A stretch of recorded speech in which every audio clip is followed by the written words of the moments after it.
Miarabantsika rehetra ny tokantrano amin'ny anaran'i Jesosy Kristy indray Pasteur Jonathan miaraka aminao amin'ity anio ty.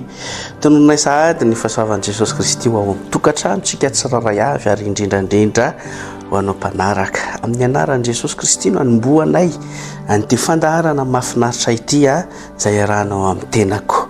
Ndao ary ovakitsika avy hatrany ny tenin'Andriamanitra ao amin'ny Korintianina faharoa toko fahatelo dia ny andininy fafito amby folo ka hatramin'ny andininy favalo amby folo.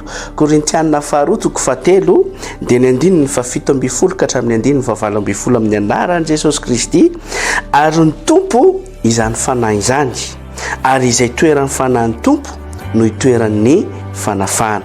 Fa isika rehetra kosa amin'ny tavatsy misarona dia mijery ny voninahitry ny tompo toy ny amin'ny fitaratra ka ovaina azo izany endrika izany indrindra avy amin'ny voninahitra ka ho amin'ny voninahitra toy ny avy amin'ny tompo dia ny fanahy. Izany tenin'Andriamanitra zany indray no entiko ampaherezana antsika tsiraray avy any atokantrano amin'ity fandaharana mahafinaritra mandroso ao atokatrano ity. Tenin'Andriamanitra dia milaza hoe ary ny tompo sisy izany fanahy izany fa izay toeran'ny fanahin'ny tompo no itoeran'ny fanafana. Ry havana izay miaino izay toeran'ny fanahin'ny tompo iza le fanahy dia ny tompo. Noho izany afaka adika ihany koa izay toeran'ny tompo na izay toeran'ny fanahin'ny tompo no itoeran'ny fanafana. Ny fanafana ry havana dia mivelatra ao anatina sehatra maro izay tsy voafetra fa izay toeran'ny fanahin'ny tompo no itoeran'ny fanafana.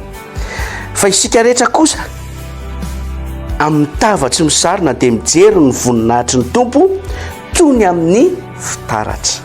Izany hoe rehefa tonga eo amin'ny toerana anankiray ny tompo na ny fanahin'ny tompo dia eo ny fanafana. Ary rehefa eo le fanafana dia ny andininy favalo amby folo milaza hoe fa isika rehetra kosa amin'ny tavatsy misarona dia mijery ny voninahitry ny tompo toy ny amin'ny fitaratra. Izany hoe rehefa eo ny tompo, rehefa eo ny fanahin'ny tompo dia misy fanafana eo aminao. Ary ao aorianan'izay dia asorina le sarina mety manarona anao na mety manarona ny fiainanao dia mijery ny voninahitry ny tompo toy ny amin'ny fitaratra isika. Raha hijery fitaratra anankiray ianao dia ny zavatra hitanao eo amin'ny fitaratra dia ny tenanao ihany. Noho izany alain'ilay fitaratra aloha ny endrikanao, ny mety ho sarinao dia avy eo averiny makany aminao.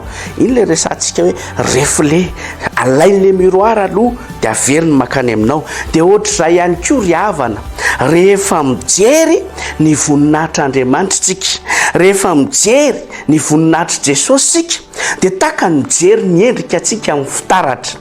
Izany hoe lasa fitaratra zany le voninahitr'Andriamanitra ka amin'ny fotoantsika mijery le fitaratra, mijery le voninahitr'Andriamanitra taka amin'ny fitaratra dia le voninahitr'Andriamanitra no averiny makany amin'ny endritsika. Satria ozy izy eo ambany eo hoe ka ovaina azo izany endrika izany indrindra avy amin'ny voninahitra ka ho amin'ny voninahitra.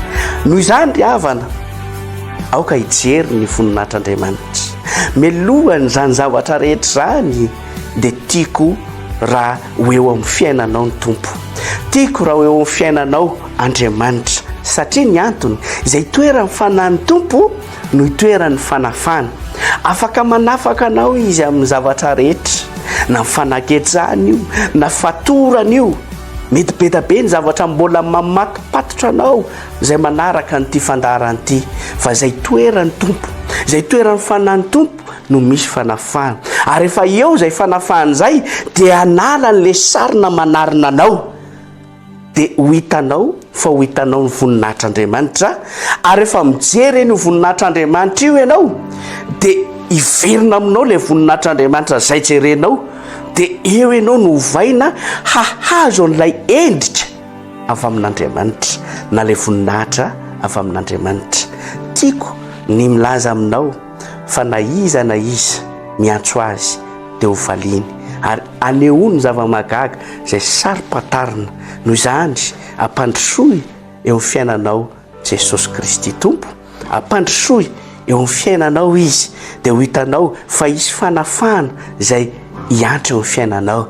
Mavesatra ny fiainanao, vesara ny entana, vesara ny adi-tsaina, misy karazana fatorana maro mamatotra anao. Asa ianao malala hoe inavo ny mamatotra ny fiainanao, fa ny tiako fantatrao androany rehefa eo ny tompo, rehefa eo ny fanahy ny tompo dia ho vahany zany fatorany zany, ho afaka ianao ary tsy vitany hoe ho afany ianao fa mbola ho averiny aminao ny voninahiny, satria hovaina ny fiainanao, hovainy ny endrika anao, hanana an'le endrika dia avy amin'ny voninahitra makany amin'ny voninahitra. Tahin'Andriamanitra manokana indray ho anao izay nanaraka an'ity fandaharan'ity inoko fahampandroso an' Jesosy Kristy ho tompo sy mpamonjy ny fiainanao ianao, ary inoko ny fanafana ikasika anao amin'izao fotoana izao, ary ninona mamatotra anao amin'ny anaran'i Jesosy Kristy ho tapaka zay rehetra mbola mamatopatotra ny fiainanao, mamatopatotra ny hoavinao,